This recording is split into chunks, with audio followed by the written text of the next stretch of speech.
Everyone to welcome everyone to the second seminar of the EMI ASCE Dynamics Committee.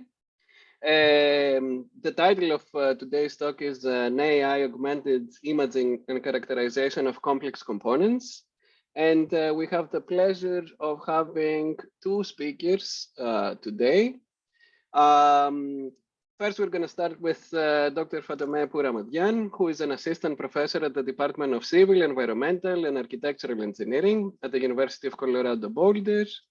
The overarching theme of her team's research is to develop systematic data-driven technologies for design and characterization of advanced materials and energy systems.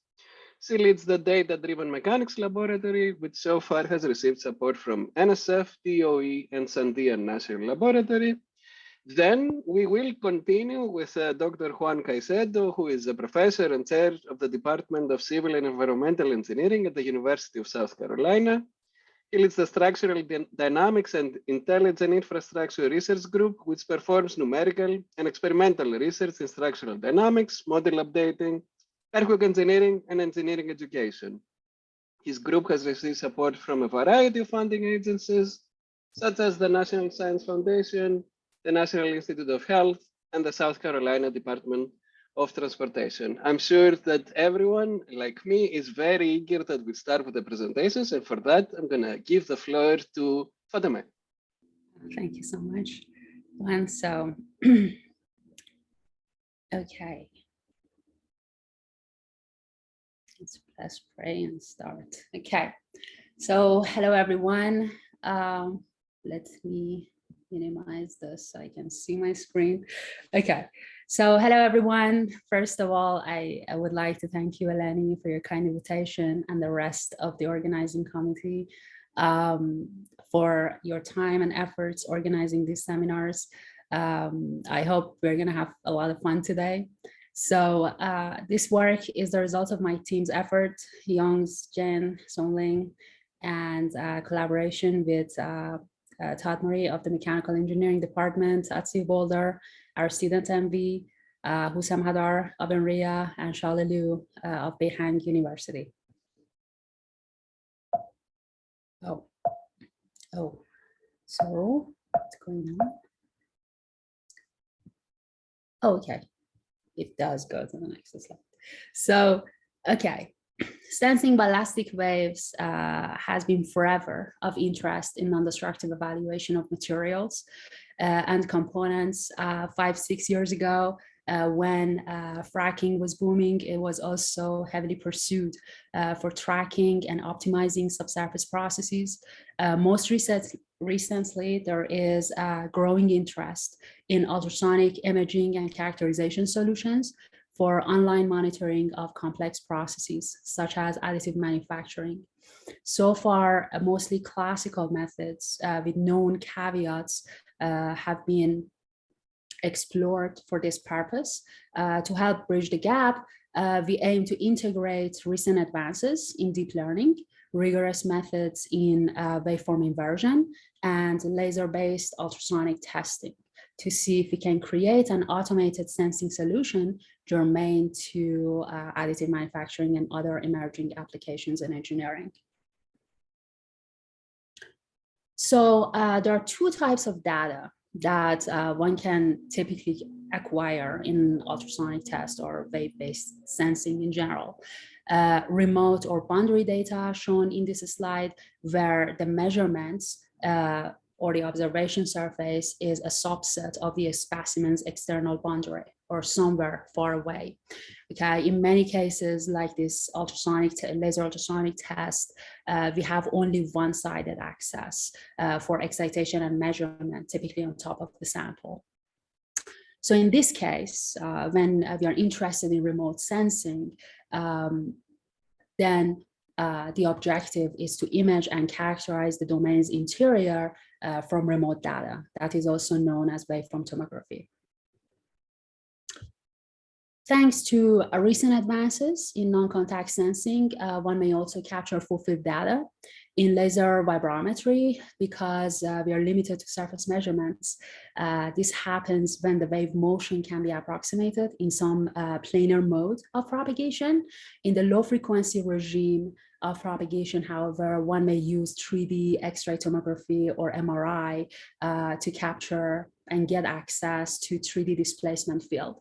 In this case, thanks to having the complete near field solution in a region of interest, one may attempt to gain a deeper understanding of the material's constitutive behavior or multi-scale distribution of its properties and other things. So in biomedical imaging, for instance, ultrasound elastography has been around for a while, which make use of such near field, full field data exactly to gauge the elasticity of various tissues in human body, which helps with non-invasive tumor typing. So here we want to use it for structural characterization or material characterization, if you like. So let us first consider ultrasonic characterization by full field data. Okay, so I begin with a synthetic experiment, and later I show you some results based on laboratory test data. Here we have a composite specimen made from 4 perfectly bonded components. The sample is subject to line sources, which are outside of the region of interest, so that we don't have to deal with a source term, you know. Then these sources induce in-plane wave motion in the sample, which is then captured over the observation surface, denoted by SOPs. So then the problem is that given these measurements, like the displacement field in space and frequency, let's say you do a Fourier transform in time, the objective is to recover the distribution of material properties in a region of interest. Okay, here are the Fatemeh parameters for this problem. So for this purpose, we try 2 approaches, which are both ML based. So in the so-called direct method, which I show in this slide, this is like an AI rendition of elastography, if you wish.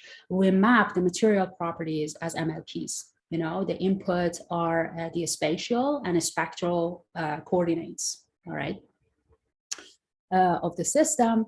And then on the other hand,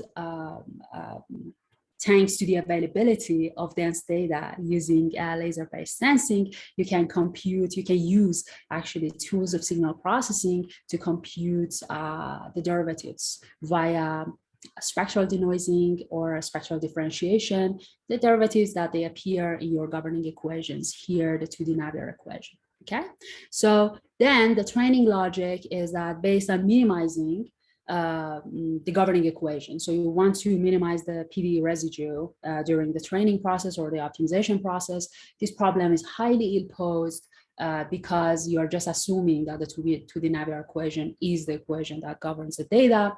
So we stabilize this process via Tikhonov regularization, and then delta is the hyperparameter associated with the regularization, also known as the regularization parameter, that you can then estimate using conventional methods, or you can like set it up as a separate network and optimize during the training process.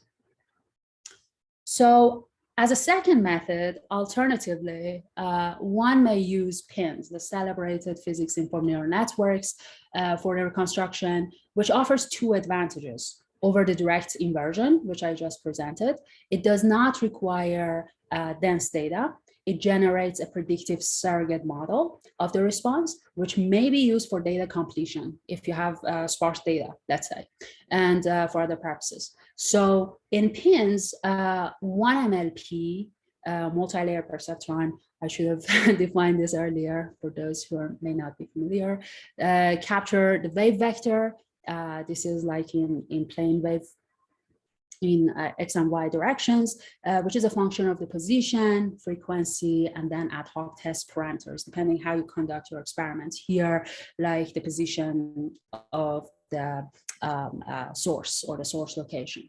Other MLPs, just like the previous method, are the Fatemeh parameters and some hyperparameters of the loss function that you can define as separate MLPs. The training logic is minimizing the PINs loss, which is exactly the data misfit, And then the governing equation, the 2D Navier equation in this case, is defined or introduce a soft constraint, and then some regularizing term to control the norm of the weights and biases during the optimization process to help with the training stability.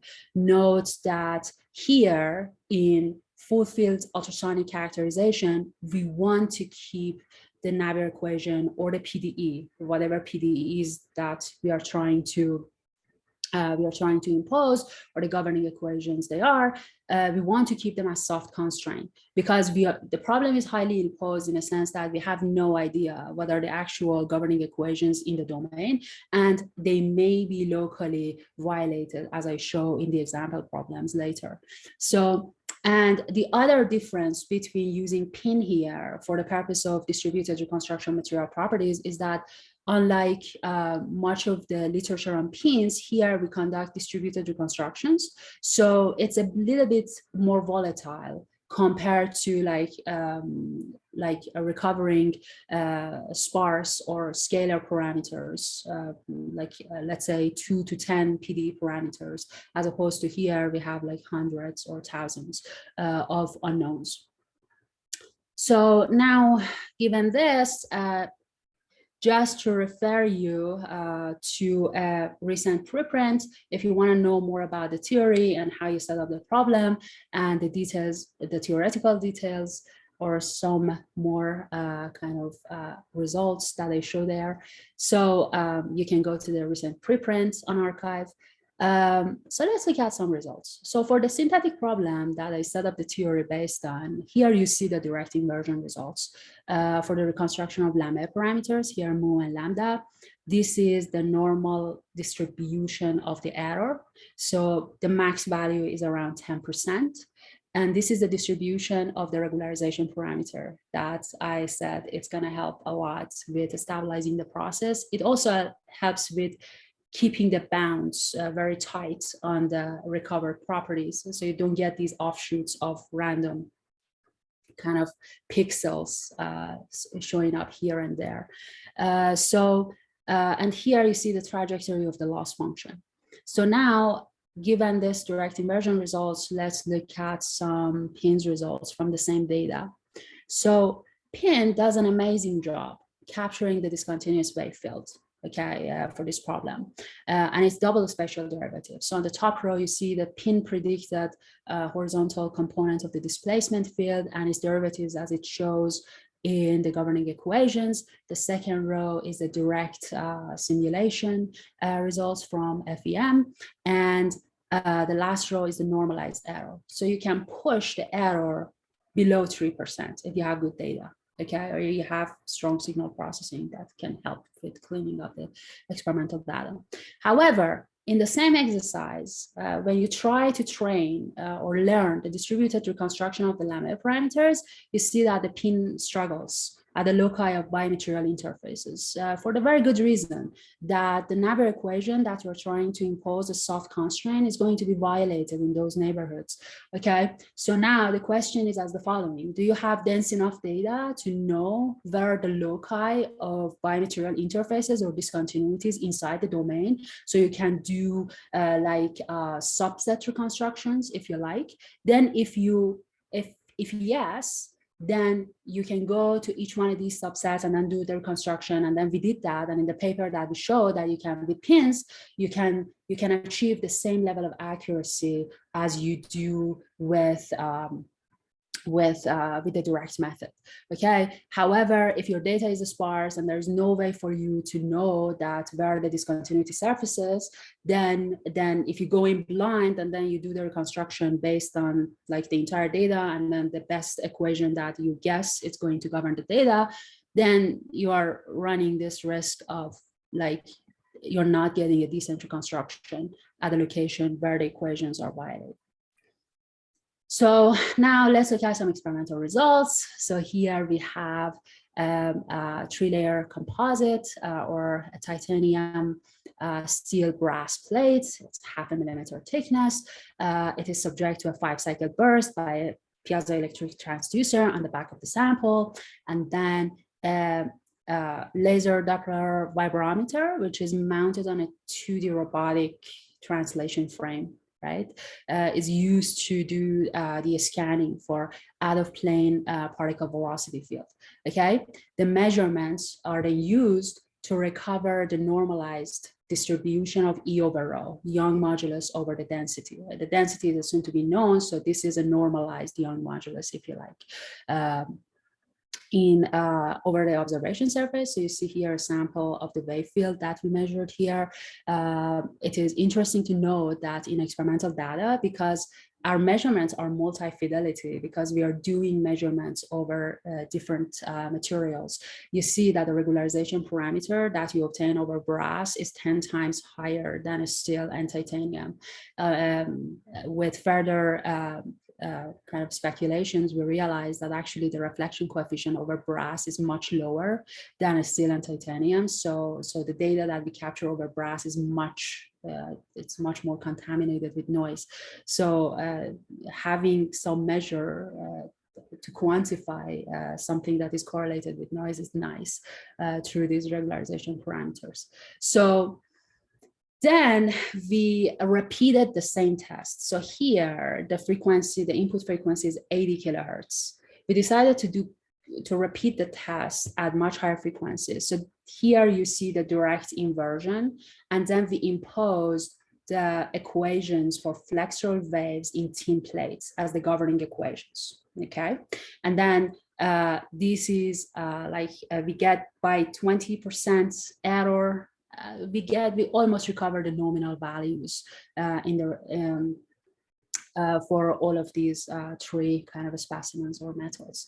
So we decided to go to the higher frequencies. We repeated the same experiment at 300 kilohertz, and then we realized that E over rho, or the Young modulus divided by density, is frequency dependent. So at this point, we were confused, and then we decided to do some verification validation by the dispersion curve. So we measured the dispersion curve for all three specimens versus the theoretical dispersion curve in solid lines, which shows the theoretical dispersion curve. And then we realized at 300 kilohertz, you see that the theoretical and experimental dispersion curves, they are diverging.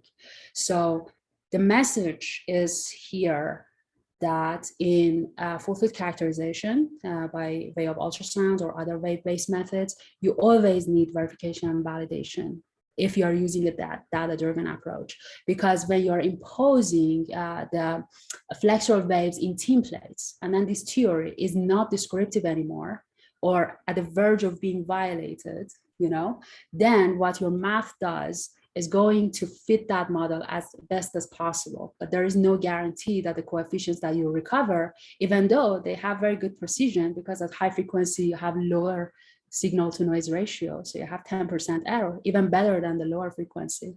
But then your reconstructed values are not physical. They are not the actual E over rho.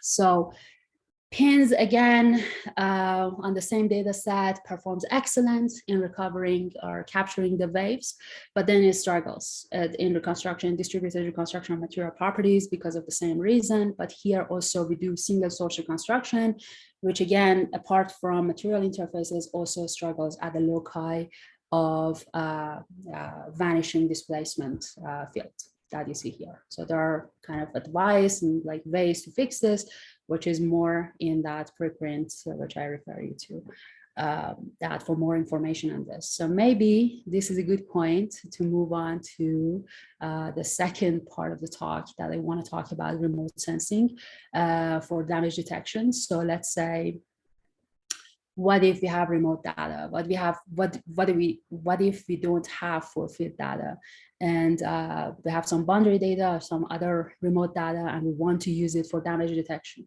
Okay, so here in the rest of the talk, I show you how to augment the rigorous linear sampling method of the inverse scattering theory by deep learning for waveform tomography. I leveraged two data sets to showcase like the method. The first experiments were designed to mimic the fracking for seismic sensing of evolving fractures. The experiments were conducted at the University of Minnesota in collaboration with Boyan Guzina and Joe Labus. And then the other is the laser ultrasonic testing of characterization for characterization of additive manufactured components. Okay, these tests are conducted by Todd Murray's team at CU Boulder. So let me walk you through one of the experiments to have set up the problem statement. The specimen here is a charcoal granite. It's a slab of charcoal granite, 1 meter by 30 centimeter by 3 centimeter thickness, which is sequentially fractured in a load frame. The loading is controlled by the crack mouth opening displacement right here. And at 3 points along the loading curve, we hold the CMOD constant in order to slow down the fracking process in order to conduct the ultrasonic experiments. So shear waves at 30 kilohertz are induced in the sample in the form of 5-cycle bursts. That is here, the mathematical form of it, at 8 source locations shown here. Each experiment is one source location. And then they are distributed over the boundary of the sample, of course. The 3 components of the particle velocity are then captured using the 3D scanning laser Doppler vibrometer over the observation grid, which is shown by green here. It contains 145 sensing points. So here is the video of the captured wave field in the X direction. I should mention that we conducted the same experiments to capture the free field experimentally over the intact specimen in order to collect the scattering signatures. So the tests furnish 3 data sets, right? Collected during or by 8 distinct experiments at 3 stages of fracturing. The objective is to recover the fracture support as it evolves, okay? So here is the imaging logic according to the time domain linear sampling method. This is a very rigorous method from the inverse scattering theory. I'm not going to touch the mathematics. This is the only math slide, and I'm going to show you just the logic, how it works. And then I can refer you to the papers for the underlying mathematics. We construct, so for this purpose, for imaging the fracture support, we construct the so-called near field scattering operator, and chi in time domain, which is defined by this nested time-space integral, right? Where chi maps any given source density over the incident surface, if you wish, the loci of these 8 transducers, to the expected scattered field over the observation surface. The kernel of this operator is constructed from experimental data. So Vchi is exactly the waveform that you experimentally measure at point X at time T when your source is located at Y, any one of these source locations, okay? Then our knowledge of the specimen is limited to the intact space. We have no idea if there is a fracture or flaw in there. So based on this intact knowledge of the specimen, we build a computer model, okay, to generate a consistent dictionary of scattering signatures that could appear or we could capture in our observation. Okay, got it. So I'm sorry. So it seems that this looks just moves forward. Okay, I was checking the chat. Just distracted. Okay, so our knowledge of this specimen again is in the intact space. So we generate that consistent dictionary of scattering signatures. So for that, we define the sampling region by this green box, and then at every sampling point, we nucleate this location. It's a tiny fracture that is activated by a density function zeta, and then insert temporalization direction p. Okay, so when you activate this tiny dislocation, then it induces some sort of a scattering pattern over the observation surface that you can directly compute, or you can calculate in closed form by this double layer potential. So now the TLSM theory, or the main theory for imaging the fracture, reads that if this L is actually a subset of the actually hidden fracture, then the pattern that you compute here is somewhere hidden or encoded in the experimental data, and you can recover. So based on this logic, which is pretty rigorous, you can set up a pattern recognition algorithm by solving this so-called near field scattering equation. The solution to this equation then it's going to underlie the TLSM indicator. So at every sampling point, you solve this equation, and you find the solution, and then 1 divided by the norm of the solution is going to be the indicator value at that location. So now to solve that equation, you can find the solution or approximate the solution by the minimizer of this loss function to regularize the process. If the regularization parameter eta is known, then the cool thing about this cost function is that it is convex and its minimizer can be obtained in closed form in terms of the right-hand side, and then also the SVD, singular variable decomposition of the near field operator. Okay, so it's a non-iterative approach. As soon as you can use some form of conventional approach, let's say Morozov discrepancy principle or the L-curve to estimate the regularization parameter, you can immediately solve this problem in a matter of seconds and construct your images. Now, in laser ultrasonics, if you have multi-fidelity data, as you see in the previous slides, then this could be a challenge, and you can do large approximations that could appear as artifacts in your picture. So in that case, you can actually augment this method with machine learning, tools of machine learning. You can learn the regularization parameter by defining it as MLP. The input to the regularization to the MLP is going to be the sampling point location and the polarization vector for your sources. And then the training logic for the regularization parameter would be minimizing the loss function. Okay, so with that, let's look at some reconstruction results. So based on this indicator here on the top row, you can see the TLSM reconstructions in the time domain for the 3 fracturing stages that I mentioned. The overlaid black curves show the ground truth. In the bottom, you can compare the time versus multi-frequency reconstructions. So here, in many civil engineering applications, our excitation bandwidth is actually quite limited. So if you take the time domain data to the frequency domain via Fourier transform and then use the most pronounced spectral components of the signals to do the imaging, then you potentially introduce a lot of artifacts due to that transformation into your reconstruction. So the message here is that if you use full waveform inversion, you get definitely better results. So now here in this slide, I show you, okay, what if we don't have a laser vibrometer and instead we have some sparse transducers? So in this slide, for the first 2 stages of fracturing, we attempted to downsample uniformly the receivers from 145 all the way to 16. So you see, even with 8 sources and 16 transducer, you can do shape reconstruction non-iteratively and quite fast, actually, using this method. So inspired by these results, we decided to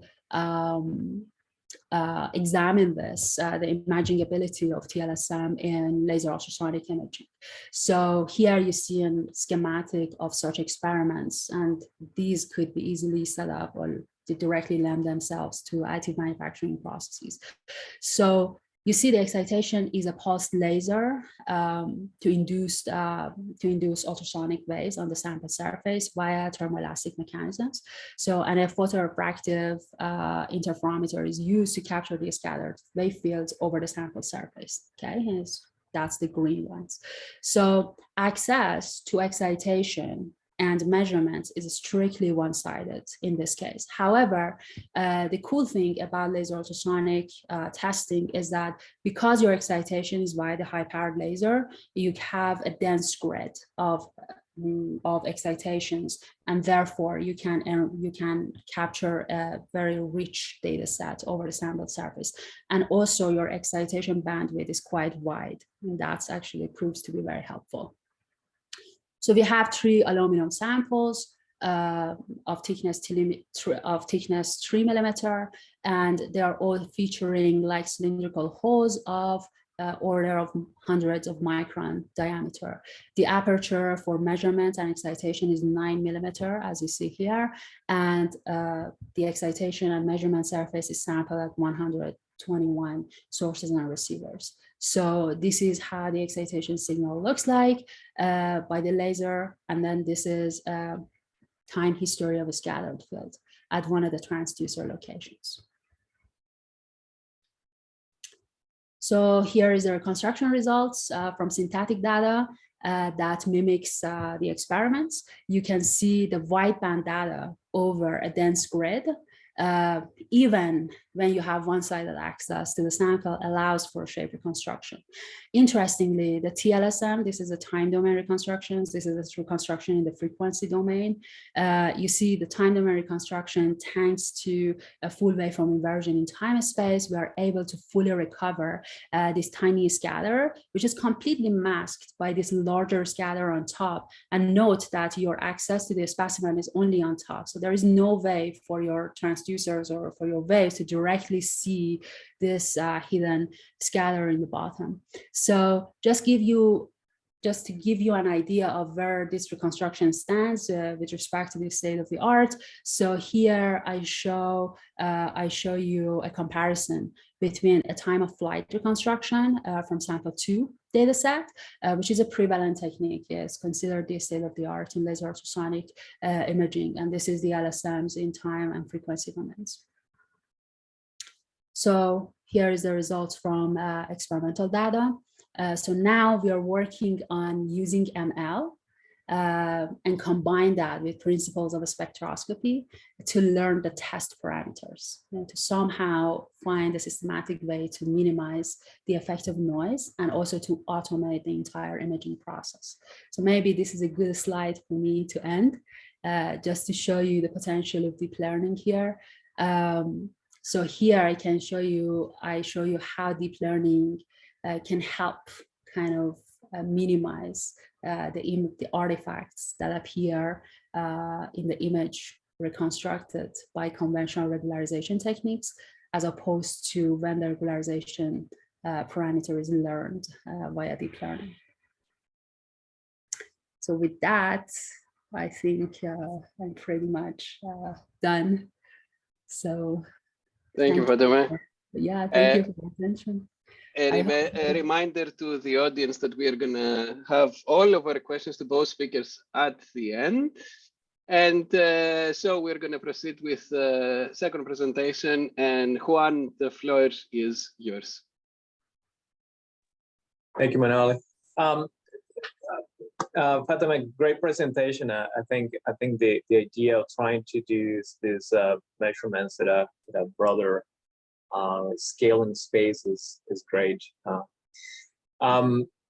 Manolis and Marian and Eleni, thank you for the invitation. I enjoy this idea of having presentations in a tandem type of format.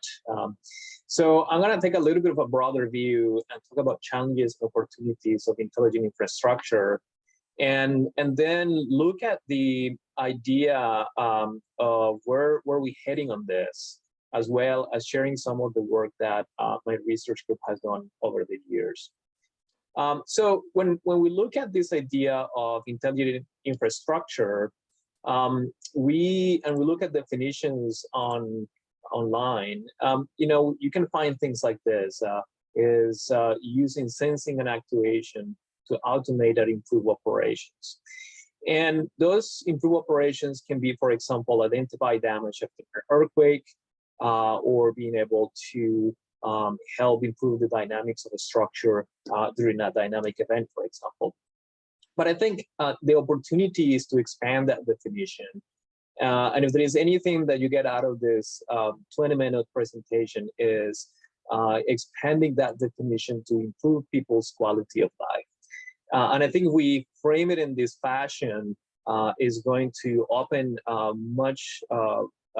many more opportunities, as hopefully you see towards the end of the presentation. So when I look at the challenges in terms of intelligent infrastructure, and by no means this is an extensive view. This is only within the context of structural dynamics. I see sensing and this idea of sparse sensing in the space, as Fatemeh was describing, is a challenge that we currently have.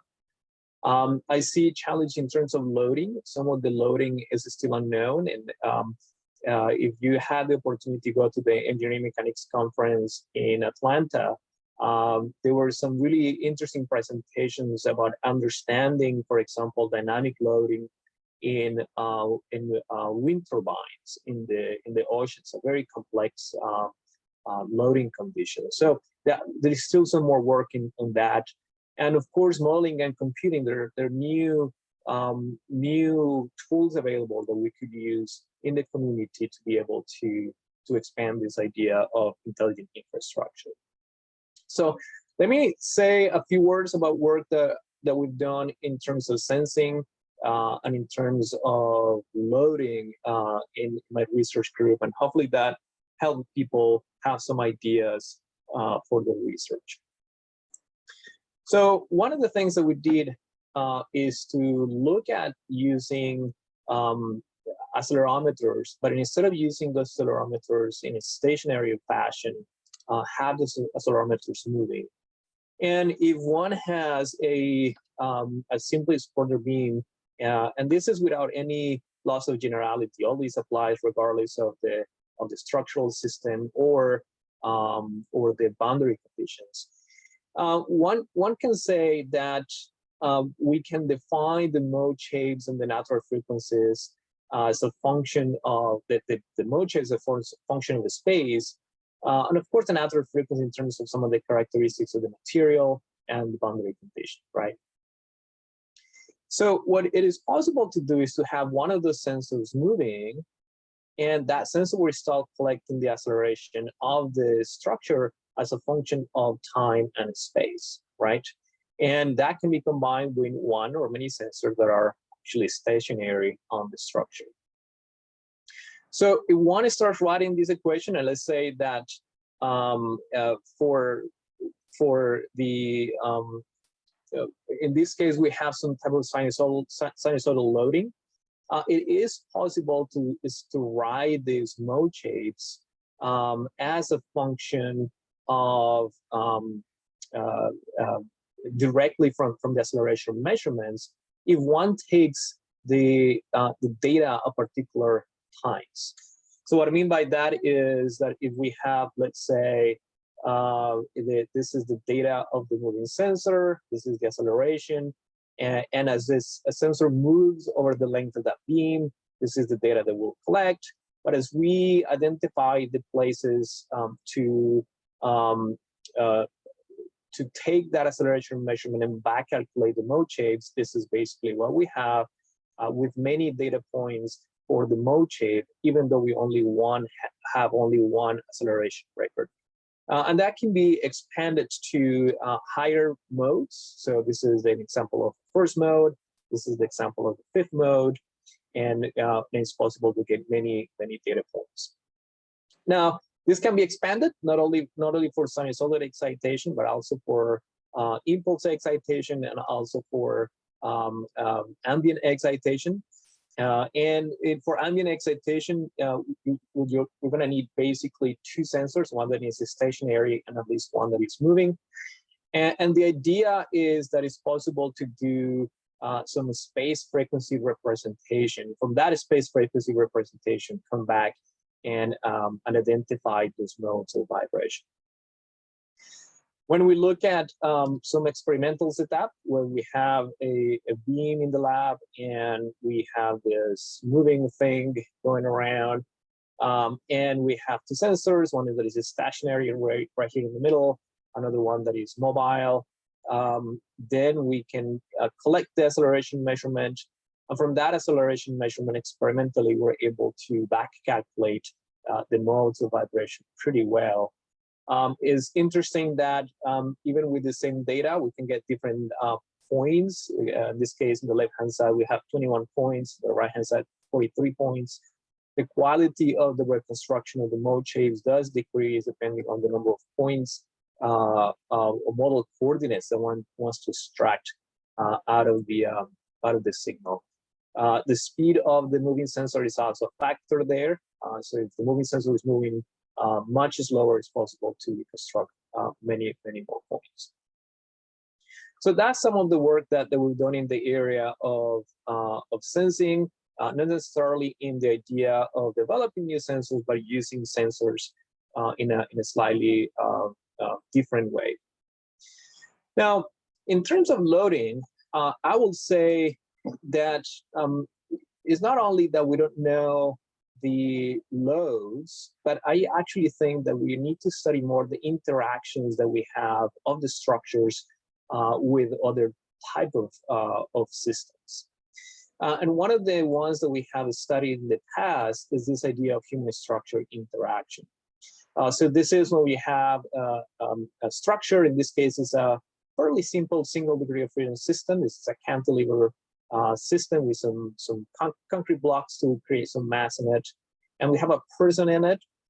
And if we do some type of transfer function, we hit this structure with a hammer, we calculate some transfer function, we actually see quite of an interesting phenomena where we have the empty structure is the dotted line and the occupied structure. So the person just is standing on top of it, nothing else. It has a slightly different behavior. And that indicates that it's not necessarily just loading from the person or mass in the additional mass in the structure, but there is a interaction between the person and the structure itself, even in these simple cases. So we say, well, what if we say that this looks something similar to a control system when we have the person and the human, or the structure and the human. This is actually labeled backwards, I believe. G. No, that's correct. This is our structure, and this is our quote-unquote control system that is actually the person. And then we can do some comparisons between different types of models and comparing those with the traditional literature, which is to add a single degree of freedom or multiple degrees of freedom to be able to simulate the person. So we looked at that. We defined some models for the structure. Again, very simple structural system in this case. But there's some models for the human, right? So we said, okay, what's the easiest thing that we can define in terms of a controller, a PI, PID, and a PD controller. We also added a single degree of freedom or a 2 degree of freedom to be able to model the human. And then start doing some model selection or model comparison in a probabilistic fashion. By the way, this is just a start. I think there is many opportunities to try to look at what type of models are possible to put in this particular model of the human. When we look at this, then we found out that the PI was actually much better than any of the other models. Even much better than the single degree of freedom or the 2 degree of freedom system to model the human. So there, again, I think there are several opportunities to look at additional models when we consider the interaction of the human and the structure. So those are some two of the challenges that I see in terms of intelligent infrastructure. In terms of opportunities, I think there are many different new ways of sensing, and as Fatemeh was describing, this ultrasonic sensing is going to provide very exciting opportunities. There's also going to be many different materials coming down the pipeline. I think there's going to be plenty of opportunities for that too. But I think there is also a huge opportunity in considering people. And what I mean by that is not only focusing on the structural or the infrastructure system only, but look at the applications of structural dynamics and intelligent infrastructure for things like medical applications or to solve serviceability issues. And something that is perhaps for a different presentation is looking at who does the research, who is enabled to do the research, how that can actually change the way that we use intelligent infrastructure. If you're not familiar with the ASCE Future World Vision, I invite you to go and Google that term and see what ASCE is doing. I think this is a very exciting field of civil engineering. And if you explore all the work that ASCE is doing in this Future World Vision, you're going to see that intelligent infrastructure all over the place. They have identified 6 trends that will change the future. That includes alternative energy, autonomous vehicles, climate change, smart cities, high-tech construction and advanced materials, and policy and funding. And as you can see, intelligent infrastructure is basically in all of this. So we started looking at the idea of using structural dynamics and using intelligent infrastructure for healthcare applications. And about 10 years ago, we started looking at the idea of fall detection. And we found out, we started collaborating with a medical doctor, and found out that a lot of the older adults fall, and these falls are very disruptive for their health. 47% of the fallers cannot really get up without assistance, and in some cases they spend a lot of time on the floor without being able to get up. It is also a very expensive problem, so if you're looking only at the cost of this, there's lots of opportunities to do something in this area in terms of intelligent infrastructure. So about 10 years ago, we started this with some support from the Alzheimer's Association, the National Science Foundation. And we looked at a way in which we can identify, at least estimate, locations of impacts on floors and estimate the amount of force on that impact. And the idea is that we are able to do that with floor vibrations, not with cameras and not with microphones, just because there are places in the home where microphones and cameras might not be welcome. That might be an opportunity to do something, especially for people that have Alzheimer's, because they forget to wear devices, they forget to be able to charge devices and wear them. So working with a group of people, we developed this field, which is the force estimation and event localization method or algorithm, and basically uses the floor dynamics to estimate that location of the impact, and as well as estimate force. And when we apply that, basically the idea is that we're doing estimations of forces at different locations on the floor, and there is one estimate of the force for each of the acceleration records shown here in different colors. And the actual location, or the correct impact location, is the one where all the estimates give us the same result or close to the same result. And all the other locations do not provide the same estimation. And what you see here, this actual in the dash line is a measurement done with a force hammer. So it comes to be pretty close to what we are able to reconstruct from the acceleration measurements. This was later expanded to include some probability, and being able to do this in a more probabilistic fashion. Also try to expand the training part of the algorithm, or the collection of the information. At the beginning, there is a phase one is to obtain the characteristics of the floor before it's implemented. So you see something similar in here, where now the estimates are more probabilistic, but still the ones where we have the correct location, the data or the distributions of that force are a little bit closer to each other, where there is not the correct location, they look fairly different. After this, we start looking at further possibilities, and looking at when we were talking at the health professionals that we work with, we're interested in trying to prevent falls, not only identify falls. And that led us to look at the idea of walking speed and estimating that walking speed. Basically, what health professionals are able to identify is that there is a high risk of falling if your walking speed is lower than 0.8 meters per second.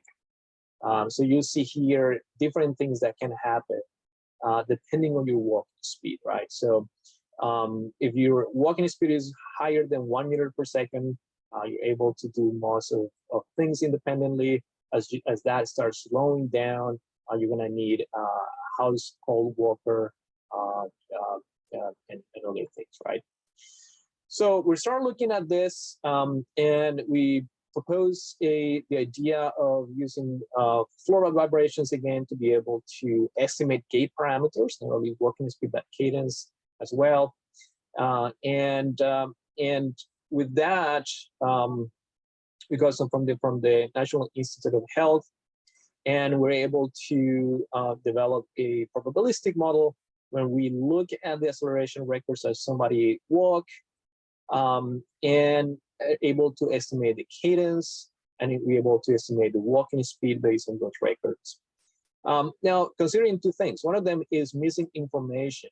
In some cases, one of the steps is missing from the acceleration records, one or many. So it is important to be able to identify that some of those steps are missing and be able to estimate what those missing steps might be. And the other one is that there is actually some known information, not everything is unknown, and there is a correlation between the walking speed, the cadence, and that is related to the step length. So there is some information that medical doctors already know about all of those correlations. So with that, we were able to look at that model in a probabilistic fashion. I've been able to do some estimates of the cadence. Here we see in the y-axis cadence, in the x-axis different trials that we've done.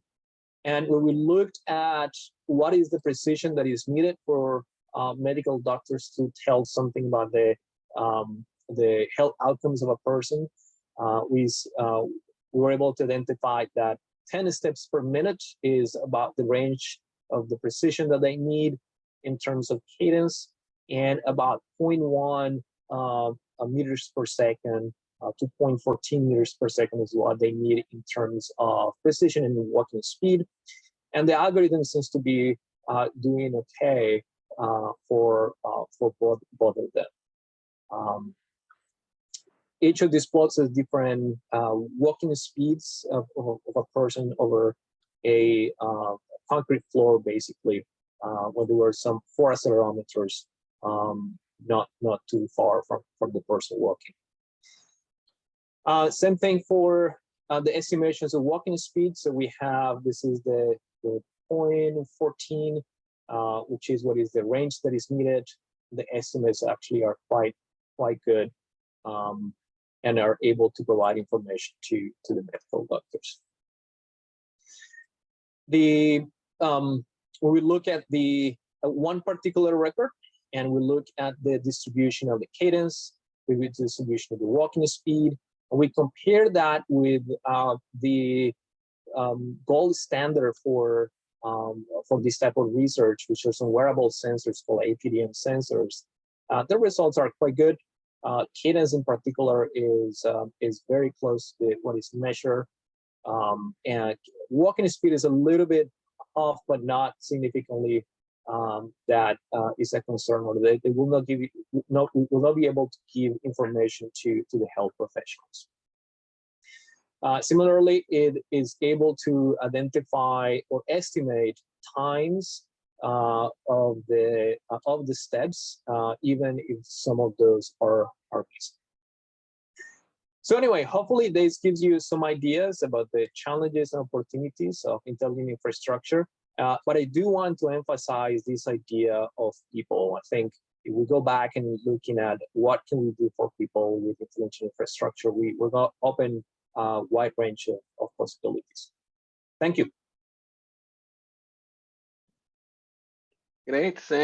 Many thanks to both of our speakers for these fantastic talks that are giving plenty of opportunities for questions. And we're gonna open the floor to anyone for asking questions to both of our presenters, Fatemeh and Juan.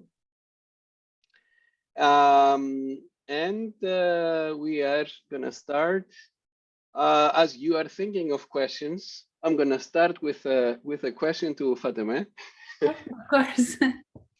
And as you were presenting, Fatemeh, I was thinking about both the algorithm used, but also about the sensors. And the application that came to my mind is that of detecting cracks in museum artifacts. This is something that museums are currently doing using X-rays.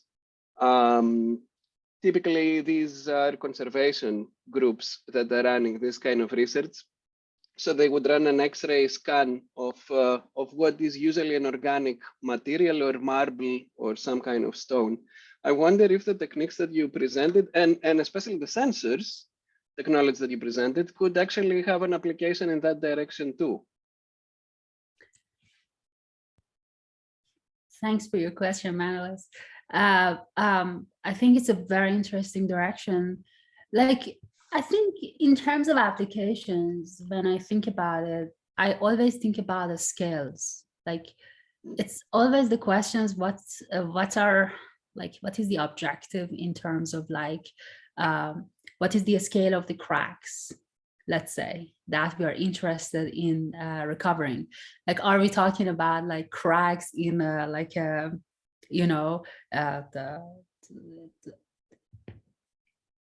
in a nuclear fuel, let's say, or we are talking about cracks in a less sensitive structure?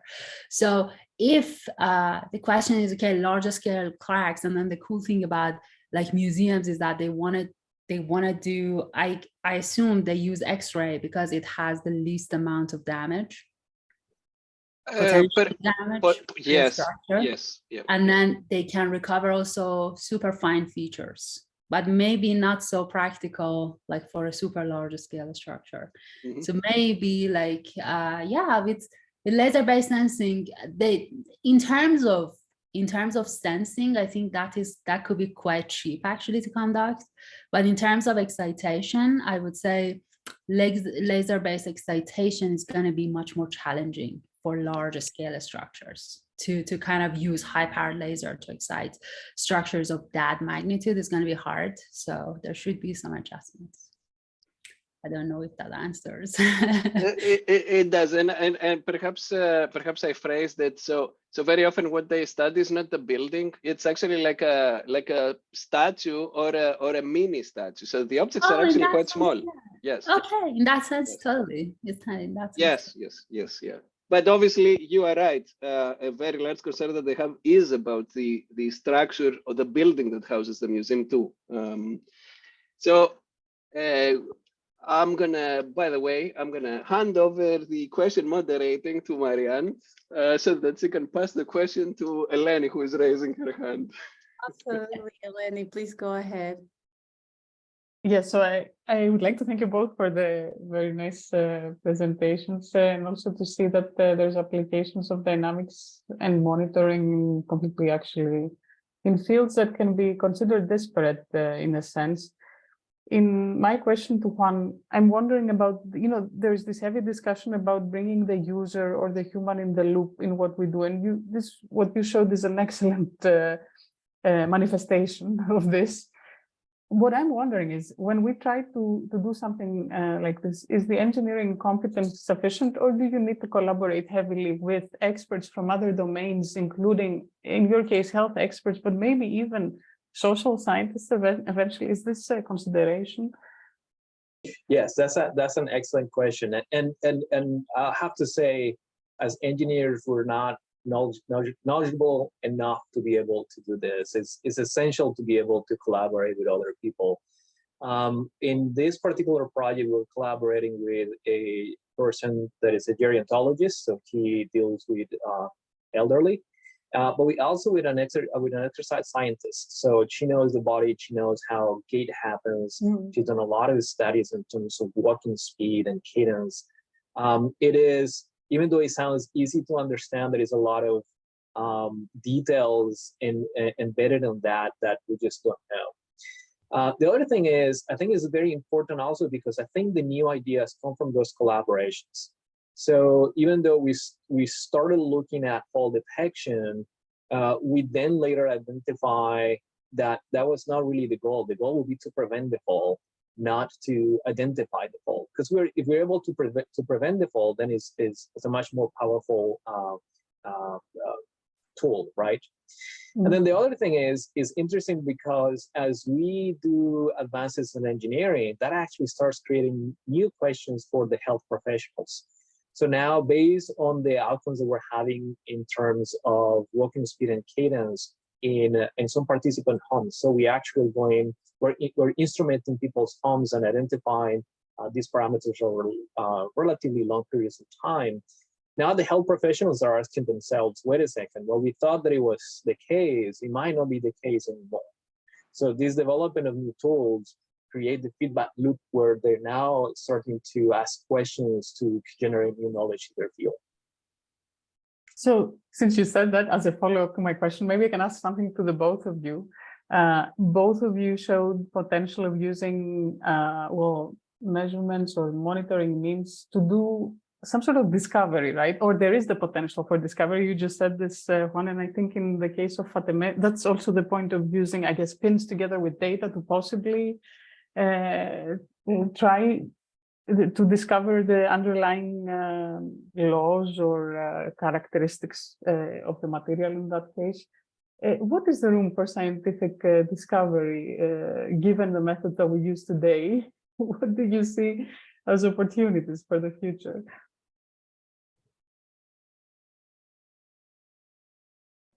Yeah, so I think there is tons of possibilities, and I think it all lies in between the disciplines, right? So, for example, Fatemeh was showing how the neural network can be used to be able to do these estimates, right?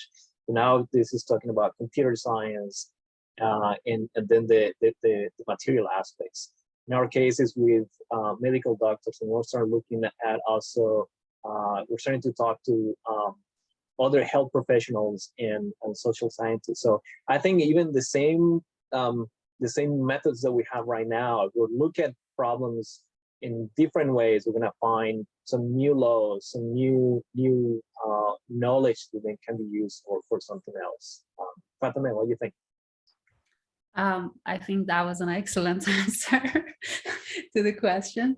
And I think additionally, if I can add, I think there is a lot of opportunity in a sense that on many sides. First of all, I think with these recent advances in sensing technology, we get access to amount of data set on phenomena that we are interested in studying that is unprecedented.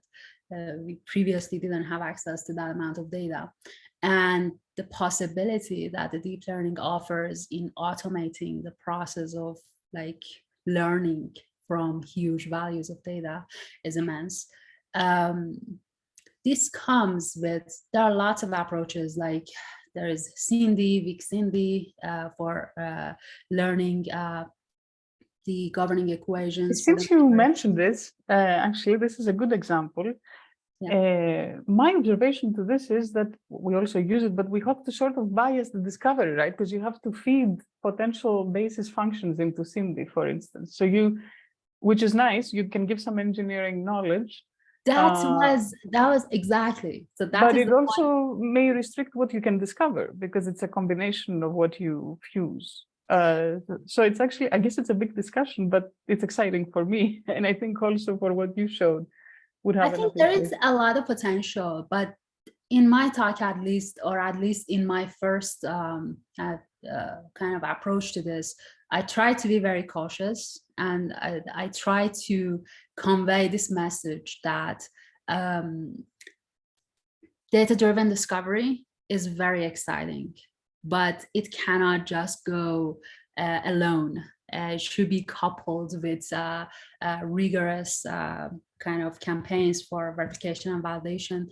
The reason for it is that, you know, most of the problems that there is a lot of excitement and a lot of demonstrations of the deep learning approaches, but they're mostly on problems that are also kind of well behaved in a classical sense. So there are very few problems that I see are truly challenging in a classical engineering sense that are being answered uniquely via deep learning. So I'm excited to see that, okay, what is going, but when deep learning is going to break a barrier that like answers like one of the fundamental questions in engineering. But at the same time, you know, along the lines of the questions that you ask, one of the things that now we are trying to use like Cindy or variants of it, Weak Cindy, to discover the responsive composites, like randomly structured composites, which I didn't kind of include in this talk. But interestingly, most of these problems are severely ill-posed, meaning that it's very difficult to make sure that the answer that you converge to is unique. Meaning that, okay, maybe you use Weak Cindy with one set of like trial functions and then you find a model. And then maybe you can find 5 different models that fit the same data. There is no uniqueness in terms of like what model is going to be descriptive of this data. Maybe if you define, if you create a model that is large enough, just like the idea of neural networks that have enough parameters, you can fit almost anything, you know? But then the question is that model is going to be predictive? Like maybe, but it's going to be physically predictive. Now, that's a bigger question, because like in one of our experiments, which was conducted at higher frequency that I showed, actually that model is pretty decent. If you show it to a mathematician, they show it's gonna work. It's predictive, it works, it's the equation, it's flexural waves in team plates, and I don't care if E over rho is not E over rho, you know, if it's not physical, if the coefficients are not physical. So it's just distinguishing what is the difference between like what we understand as physics and what is acceptable in mathematical sense is, I think it's a very interesting question that, okay, how we're going to resolve that. And yeah, the uniqueness question, and then okay, you may find many models that fit the same data, then how you're going to, you know, and some of them could be pretty decent in terms of prediction. So I think, you know, I guess to add to the discussion, I think this is where it's important to have a human in the loop, exactly what you were saying, right? And I will add that it's also important to bring in some domain knowledge, maybe, which we also try to do, but knowledge, but also the usage. What I mean by that is, in many cases, through the work that we've done, we realize we're doing things wrong. We try to use it. Not only will we try to validate it, because our own validation in some cases have been with our own biases, but then we go out in the field, try to use it, and the thing collapses completely. And then we realize that some of the assumptions that we did originally were completely wrong, right? So I think the human in the loop is important, but also try to use those methods or that knowledge to be able to do something applicable is also important.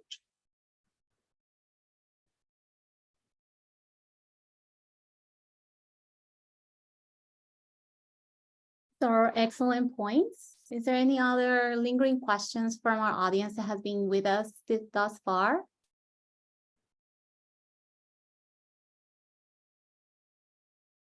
I thought it was just really interesting just looking at different types of sensing technologies that can be used to characterize different components.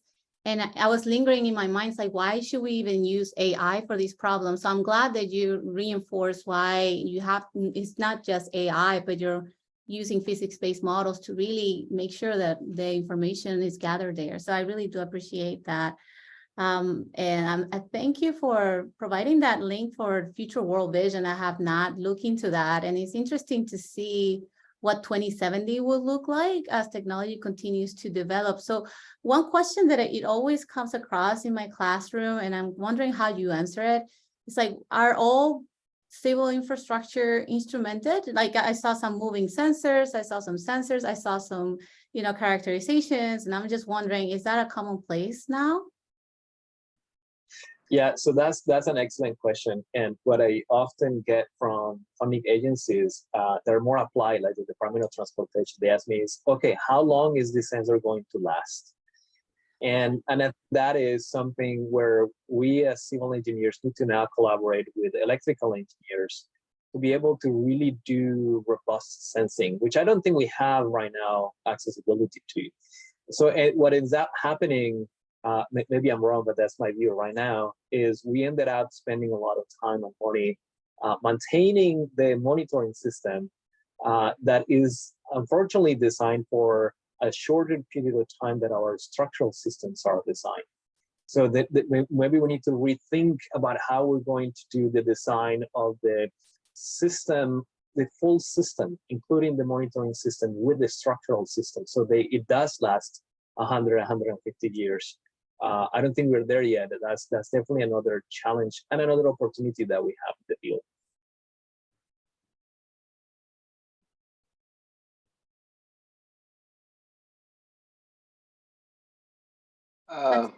Anything you like to add to that in terms of sensing technology and infrastructure?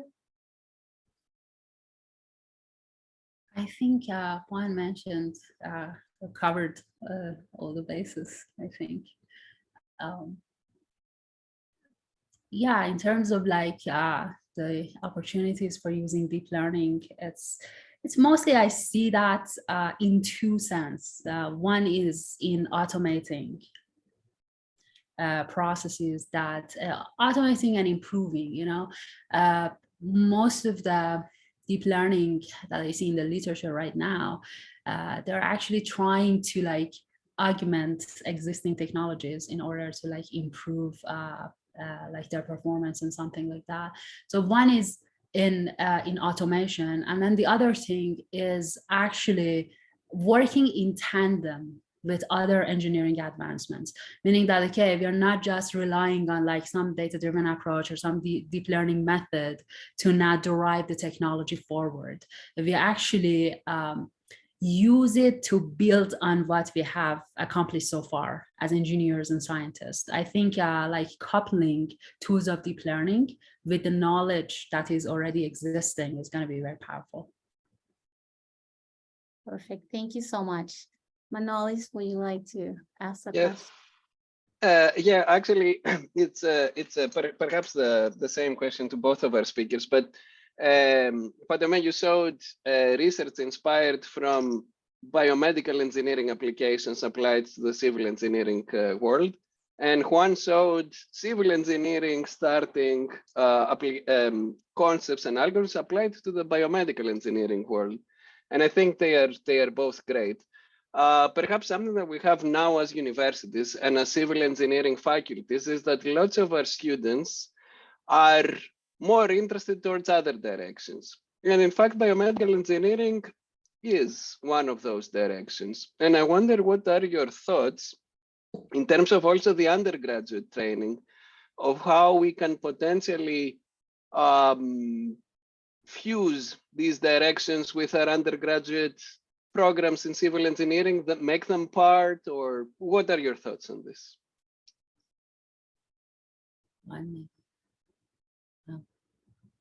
So how many hours do we have? This is a very interesting and complex issue. So let me start by emphasizing that future world vision from ASCE. I think they've done a really fantastic job at picturing an exciting view for future engineers. I think, at least here in the United States, we've done a good job with the infrastructure card in terms of explaining what are the challenges that we have in infrastructure. But unfortunately, what that sounds for a high school student is, hey, we have so many problems. Come work with us. That's not exciting, right? I think the future world vision has done a fantastic job at just showing a very exciting world in which infrastructure plays a very important role. And that's where we are, right? So I think that's one thing. The other one is, I think there are several opportunities to incorporate knowledge from other disciplines within civil engineering. But I think, unfortunately, educational institutions were slow at adapting to those changes. You know, there are, our degrees are only a certain number of years, certain number of credit hours. What do we take out to be able to put other things in is challenging. How can we, now it's not about about taking things out. We need to do a better job at optimizing the time that we have with the students, right? So it becomes a very interesting engineering education type of challenge. I think that one of the biggest roadblocks that we have right now is that educational institutions are slow at changing that way. Maybe for a good reason. Maybe we don't want to change so quickly that we don't find a steady direction, right? But that's one of the challenges that we have right now. So, for example, if we want to introduce something about data science in my degree program here at the University of South Carolina, we might be able to put it as an elective, but in reality, this has to be, the way I see it moving in the future, has to be part of the core, right? Where every single engineer, regardless of the discipline, knows something about data science. It's going to become the same thing as knowing about writing and drawing something in AutoCAD, right? So I think it's going to take a little bit of time, but I think that's the direction we were moving. So go back and look at the future world vision. I think it's extremely exciting, and that's what I'm doing with our prospective students. We actually they have a virtual world, so you can get a virtual reality set, and that excites the students. They don't see infrastructure the same way when we look at the future, not necessarily at the past.